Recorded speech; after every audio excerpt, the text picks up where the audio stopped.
তবে বর্তমানে এই কুঠুরি গ্রামে প্রায় শতাধিক ছত্তি বাস করে। যে লোকটি আমার সঙ্গে কথা বলল সে বানর জাতীয় ব্রাহ্মণ। কুঠুরি গ্রামে 10 ঘর বানর জাতীয় ব্রাহ্মণের বাস। ওরা ছত্তিদের পূজা পাঠ দৈব কার্যাদি করে থাকে। এখন তোমরা বলো তাদের ওখানে এখন যাবে কিনা, আতিথ্য স্বীকার করবে কিনা। বানররাই কিছুটা খড়ি বলি হিন্দিতে কথা বলতে পারে। ছত্তিদের উপজাতীয় বন্য ভাষা আমাদের দুর্বোধ্য। সব শুনে হরানন্দজি বললেন, কথায় বলে যাঁচা অন্ন ছাড়তে নাই। কাল পাহাড় ডিঙাতে গিয়ে আমাদের হাড় গোড় ব্যথায় টনটন করছে। যদি এখানে ওদের পল্লীতেই আজ রাত কাটাতে হয় সেও ভালো, একদিন বিশ্রাম হয়ে যাবে। কাল সকালে উঠেই ডেহেরির পথে হাঁটব। আমরা সেই বানর জাতীয় ব্রাহ্মণ এবং ছত্তি জাতীয় হয়গ্রীব বীরের সঙ্গে হাঁটতে লাগলাম নর্মদাকে প্রণাম করে। আমরা যে পথ দিয়ে এসেছিলাম সেই পথে পাহাড়ের উপর দিকে কিছু দূর হেঁটে গিয়ে বানর ব্রাহ্মণের দেখানো নির্দিষ্ট পথে হাঁটতে লাগলাম জলধারা পেরিয়ে। 9 ইঞ্চি 10 ইঞ্চি কোথাও 12 ইঞ্চি উঁচু খরস্রোতা জলের টান পা টিপে টিপে পেরিয়ে তাদের সেই কুঠুরি গ্রামে পৌঁছে দেখলাম প্রায় শতাধিক কুঁড়ে ঘর পাহাড়ের তলায়। নদী ও একাধিক ঝর্ণার জলে ভিজে থাকার ফলে বিস্তীর্ণ জায়গায় চাষযোগ্য জমি আছে। জমিতে মকাই, বাজরা এবং ভুট্টা গাছ অজস্র, দেখলে চোখ জুড়িয়ে যায়। আমরা তাদের গ্রামে পৌঁছাতেই অনেক মেয়ে পুরুষ কুঁড়ে ঘর থেকে বেরিয়ে এলো আমাদেরকে দেখতে।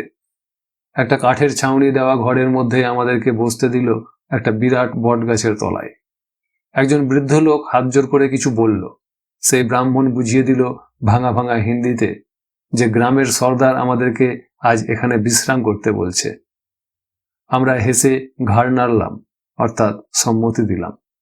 দুজন বুড়ি কাঠের 12 কোষের মতো দুটো বড় বড় কাঠের পাত্রে পেশা মকাই এনে রেখে গেল।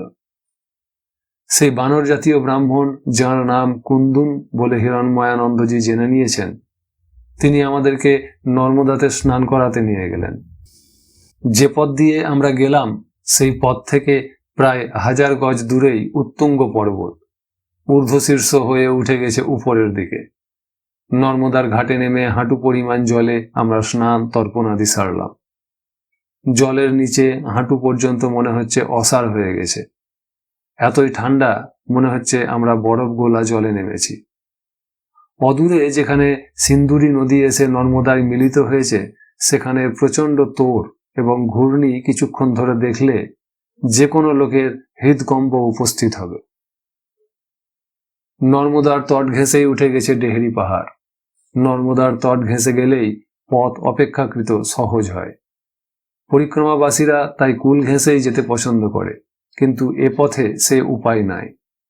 নর্মদার জল ছলাৎ ছলাৎ শব্দে পাহাড়ে ধাক্কা মারছে। কুন্দুন জানালো, আপনারা এই পাহাড় ডিঙিয়ে যেতে পারলে তবেই ডেহেরির জঙ্গল অতিক্রম করতে পারবেন। কুন্দনের ভাষার 80% আমরা বুঝতে পারছি না। হিরণময়ানন্দজি আমাদের দোভাষীর কাজ করছেন, তাও অতি কষ্টে, যাকে বলে কোনো মতে। তাকে হিন্দিতে বললাম, আপনি কুন্দুনকে জিজ্ঞাসা করুন তো এই সিন্ধুরি সঙ্গমের সোজা উত্তর তটে যে পাহাড় ও জঙ্গল দেখা যাচ্ছে ওই স্থানের নাম কি? আমার ভাঙা ভাঙা হিন্দি কুন্দুন প্রায় বুঝতেই পেরেছিলেন। হিরণময়ানন্দজি জিজ্ঞাসা করার পূর্বেই তিনি উত্তর দিলেন, वो उत्तर तट का मोहल्ला माकड़खेड़ा, पहाड़ और घोर जंगल है। माकड़खेड़ा से 4 माइल दूर में जो पहाड़ों का श्रेणी दिखाई देता है उस मोहल्ला का नाम चारवाड़ी। मार्ग पत्थरों के टुकड़े, कांकरोली पत्थरोली बहुत कठिनाई से जाना पड़ता है। স্নানের পর সকলে গরম জামা এবং কম্বল গায়ে চাপালেও শীতে ঠকঠক করে কাঁপছি সবাই। তাই আর নদীর তীরে উত্তুরে হাওয়ার ঝাপটার মধ্যে না দাঁড়িয়ে আমাদের আশ্রয়স্থলে ফিরে এলাম। এসে দেখি সেই বানর জাতীয় 2 ব্রাহ্মণী মকাইয়ের আটা জল মাখিয়ে ভালো করে দোলে প্রায় 25টা লিট্টি গোড়া তৈরি করে রেখেছেন। একটা আগুনের চুল্লিও জ্বেলেছেন। হরানন্দজি বললেন, এদের ছোঁয়া খাদ্য খেতে প্রবৃত্তি হচ্ছে না। আমি বিরক্ত হয়ে বলে উঠলাম, আপনারা সন্ন্যাসী হয়েও এত ছুঁতমার্গী কেন?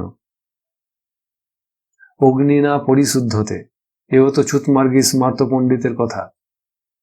2 ব্রহ্মচারীকে বসিয়ে দিন ওই গোড়াগুলোকে আগুনে পুড়িয়ে নিতে।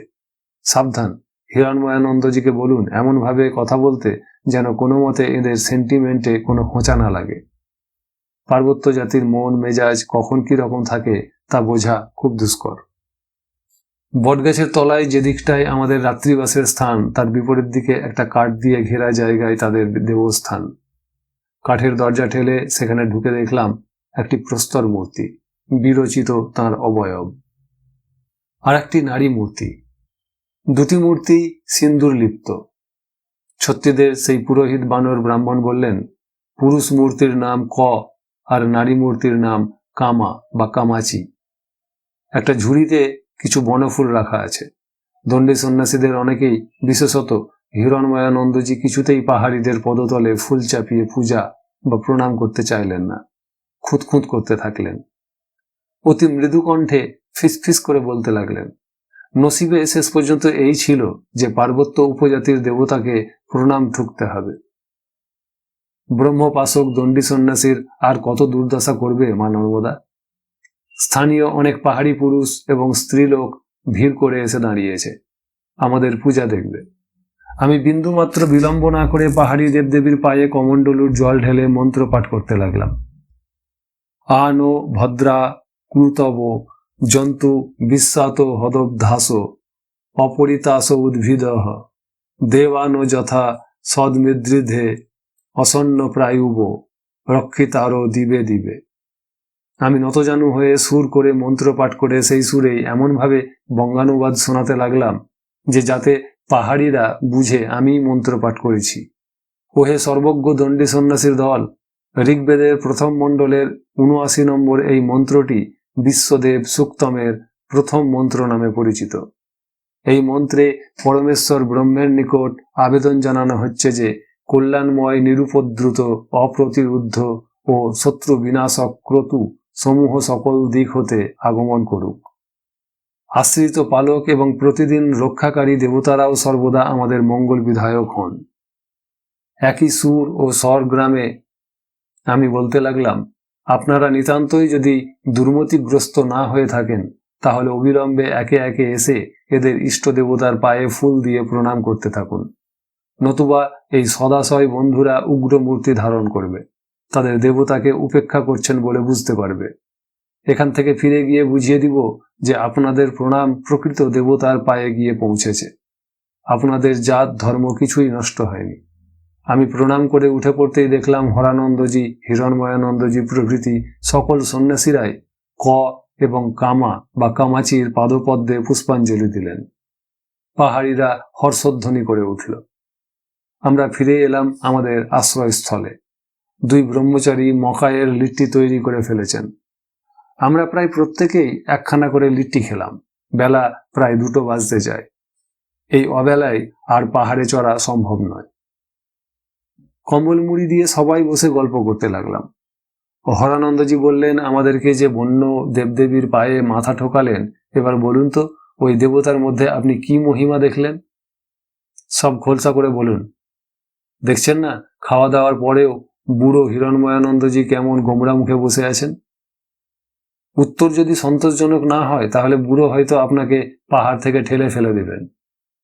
আমি বললাম, আপনারা সবাই জানেন যে ক ব্যঞ্জন বর্ণের আদ্য অক্ষর, সুতরাং সৃষ্টি ব্যঞ্জনার আদ্য অক্ষর, সুতরাং সৃষ্টি ব্যঞ্জনার আদ্য দেবতা।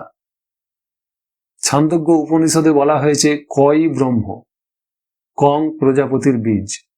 ঋগ্বেদে এবং অথর্ববেদে এই ক দেবতার উদ্দেশ্যে স্তুতি করে বলা হয়েছে কসময় দেবায় হবিষা বিধেম।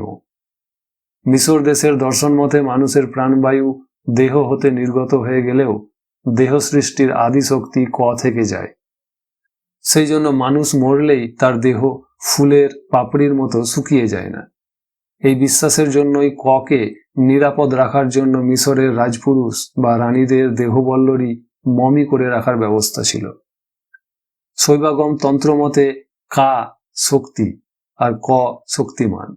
সুতরাং কা হলেন আদ্যাশক্তি মহামায়া, মা। তার অপর নাম কামা বা কামাচি। চিয়ের অর্থ ব্রহ্ম হতে উদ্ভূতা শক্তি। কামা থেকেই কামাখ্যা। কামাখ্যা শব্দের অর্থ কামা নাম্নী মহামায়া রূপে আখ্যায়িতা যে শক্তি, তিনি আকাশচারিণী বা বোম তত্ত্বে প্রাণবায়ুর যে বিস্তার স্বরূপিণী অর্থাৎ কামাখ্যা। ইনি মা এবং রাজ্ঞী রূপে আকাশে বিস্তারিতা, জগৎ নিয়ন্ত্রিণী শক্তিরূপে জগতে সতত গতিশীলা। এখন আপনারা ভেবে দেখুন, ক নামক ব্রহ্ম এবং কামা নাম্নী ব্রহ্মশক্তির শ্রীচরণে মাথা নুইয়ে আপনারা স্বধর্মচ্যুত হলেন কি? এই প্রসঙ্গে একটা কথা বলে রাখি, আমাদের এই দেবভূমি বিশাল ভারতবর্ষের এখন যে সীমা দেখি, অতি প্রাচীনকালে তার পরিধি ছিল অনেক বেশি।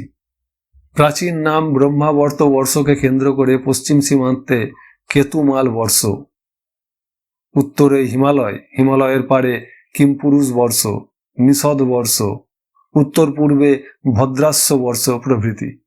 নানা রকম ঝড়ঝাপটা, ভূমিকম্প, সমুদ্রোচ্ছ্বাসের জন্য আপহিভ্যাল এর সাবমার্জ প্রভৃতি প্রাকৃতিক বিপর্যয়ের ফলে ভূপ্রকৃতির যেমন পরিবর্তন ঘটেছে, তেমনি নানা সময়ে নানা প্রকারের বৈদেশিক আক্রমণের ফলে নানা ধর্ম ও কৃষ্টির ধারক বাহক বিভিন্ন জাতীয় ছড়িয়ে ছিটিয়ে পড়েছিল চারদিকে।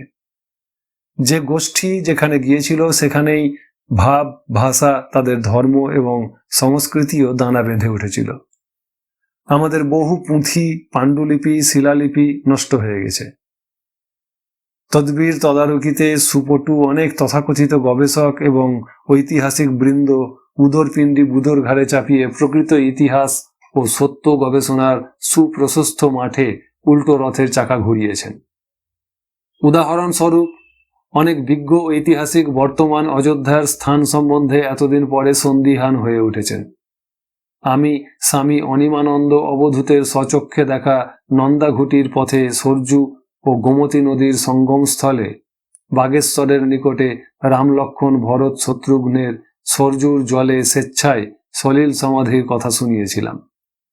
এখন তর্কের বিষয়, কোনটি রামচন্দ্রের আসল অযোধ্যা?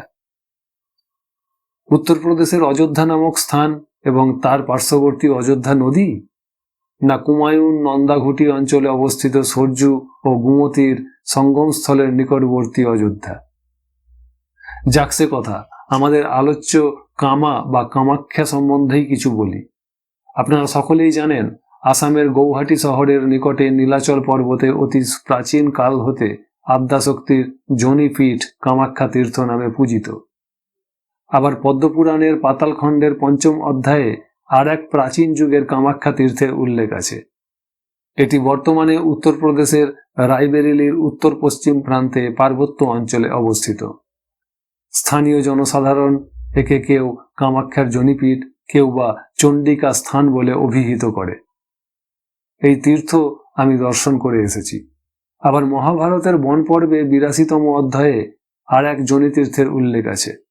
খ্রিস্টীয় ৭ম শতাব্দীতে বিখ্যাত চীনা পরিব্রাজক হিউয়েনসাং প্রাচীন পুষ্কলাবতী নগরের প্রায় ১৫০ মাইল উত্তর পূর্বে পর্বতশৃঙ্গের উপর প্রাচীন যুগের নীলবর্ণা ভীমা দেবীর মন্দির এবং দেবমূর্তির যোনিপীঠ দর্শন করেছিলেন। মহাভারতের ওই বন পর্বেই ভারতবর্ষের পশ্চিম সীমান্তে ৮০ মাইল দীর্ঘ ও ৮ মাইল প্রশস্ত দেবিকা নামক সরোবরের তীরবর্তী রুদ্র দেবতার পবিত্র কামাখ্যা তীর্থের উল্লেখ আছে। ওই তীর্থে বানর জাতীয় ব্রাহ্মণরা দৈব কার্য নিষ্পন্ন করতেন বলে উল্লেখ আছে। আপনাদের মধ্যে অন্তত ২-৪ জন তো বটেই আসামে কামাখ্যা দর্শন করে এসেছেন। সেখানকার যোনিতীর্থে যদি আপনারা পূজাপাঠ করে এসে থাকেন, তাহলে এখানকার কামা এবং তাঁর যোনিপীঠে পূজা প্রণামে দোষ কোথায়? মহাভারতোক্ত বানর জাতীয় ব্রাহ্মণরা যদি সে যুগে সম্মানের পাত্র হয়ে থাকেন এবং তাঁরা যদি সে যুগের সমাজে জলচল হয়ে থাকেন, তাহলে এ যুগে এই পাহাড় অঞ্চলে তাঁদের ব্রাহ্মণীদের তৈরি মকাইয়ের লিট্টি খেলে আপনাদের জাত চলে যাবে কিভাবে? কে বলতে পারে যে এই কামা দেবী এবং তাঁর যোনিপীঠ আসল কামাখ্যা এবং আসল যোনিতীর্থ নয়? এই ভয়ঙ্কর সুদুর্গম সুলপানির ঝাড়িতে এই তীর্থ অবস্থিত বলে বহির্জগতে এর প্রচার নাই, এই আমার ধারণা। এস.পি. গট নামক একজন পাশ্চাত্য পণ্ডিতের লেখা প্রি হিস্টোরিক ইন্ডিয়া নামক এক গবেষণামূলক ঐতিহাসিক গ্রন্থে আছে, বর্তমান বেলুচিস্তানের কীর্থার পর্বতশ্রেণীর অন্তর্গত জোহি নামক স্থানের সন্নিকটে মঞ্ছার নামক বিশাল হ্রদের তীরে মহেঞ্জোদারো যুগের যে ধ্বংসস্তূপ আবিষ্কৃত হয়েছে তার মধ্যে অজস্র প্রাচীন মূর্তির মধ্যে ছত্তিবীর নামক কতকগুলি মূর্তি বেরিয়েছে, যাদের অঙ্গে বীরের সজ্জা, পরিধানে বর্ম, কোমরে অস্ত্র, নানা জন্তুর মুখোশ পরা। উপরোক্ত হত্তি বা ছত্তি জাতির নামই আমার মনে হয় হিত্তি, হেত, সেত, খেত। গতরাত্রে আমাদের গুহার কাছে যে এখানকার হয়গ্রীব গিয়েছিল, আজ সকালে দেখতে পেলাম তারও পরিধানে বর্ম, কোমরে ঝুলছিল কামটা, মুখে ছিল ঘোড়ার মুখোশ। এই কিম্ভূতকিমাকার বেশ দেখলে বনের হিংস্র জন্তুরাও ভয় পায়। স্যার জন মার্শাল কৃত মহেঞ্জোদারো, উইল ডুরান্ট কৃত আওয়ার ওরিয়েন্টাল হেরিটেজ, CW সেরাম কৃত দ্য ডিসকভারি অফ হিত্তি এম্পায়ার প্রভৃতি গ্রন্থে এইসব সুপ্রাচীন জাতির বেশভূষা, তাদের পূজিত দেবদেবীর মূর্তি, তাদের সামাজিক রীতিনীতি, সংস্কৃতি ও কৃষ্টি সম্বন্ধে যথেষ্ট আলোকপাত করা হয়েছে। মনীষী সেরাম তার উপরিলিখিত গ্রন্থের 56 পৃষ্ঠায় লিখেছেন, এশিয়া মাইনর অঞ্চলে বর্তমান তুর্কি রাজ্যে বগাজকুই নামক স্থানে খ্রিস্টপূর্ব বিংশ শতাব্দী কালের প্রবল প্রতাপান্বিত হিত্তি জাতির হাত্তুজ নগরের ধ্বংসকীর্তি আবিষ্কৃত হয়েছে। স্থাপত্য, ভাস্কর্য ও অসংখ্য কর্দমলিপি ও শিলালিপিও আবিষ্কৃত হয়েছে সেখানে। বগাজকুই ও মিশরে আবিষ্কৃত বহু ফলকে এবং বাইবেলে এই জাতিকে হত্তি, ছত্তি, খত্তি, হেত, সেত, খেত প্রভৃতি নামেও অভিহিত করা হয়েছে। ইংরাজিতে বলা হয় হিত্তিস জাতি, সংক্ষেপে হিত্তি।